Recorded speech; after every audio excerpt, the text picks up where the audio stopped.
En el primer día de la Barcelona Bridal Fashion Week 2025, de Atelier, la casa dirigida por el legendario Jimmy Choo, presentó una colección que fue mucho más que moda. Fue una experiencia onírica. Su propuesta, titulada Luminous Reverie, nos sumergió en un universo donde la memoria, la emoción y el tiempo se entrelazan en forma de arte nupcial.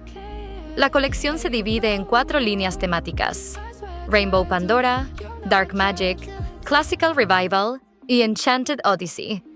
Cada una representa una faceta del alma femenina, desde la luz interior y la fantasía, hasta la fuerza oculta, la elegancia clásica y la conexión con lo eterno.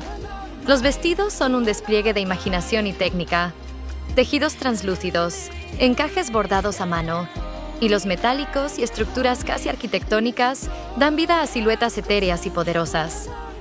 Algunos modelos evocan jardines encantados, con campos de margaritas bordadas, mientras que otros recuerdan antiguos mosaicos en miniatura, como piezas rescatadas de un sueño antiguo.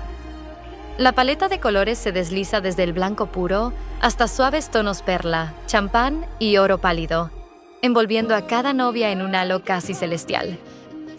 Todo en esta colección está pensado para emocionar, para invitar a cada mujer a un viaje íntimo por sus recuerdos, sus deseos y su historia. Luminous Reverie no es solo una colección. Es un homenaje a la novia moderna que no busca seguir una tradición, sino escribir la suya propia, brillando con luz propia en el día más significativo de su vida. Hold me like you hold me, hold me like you hold me.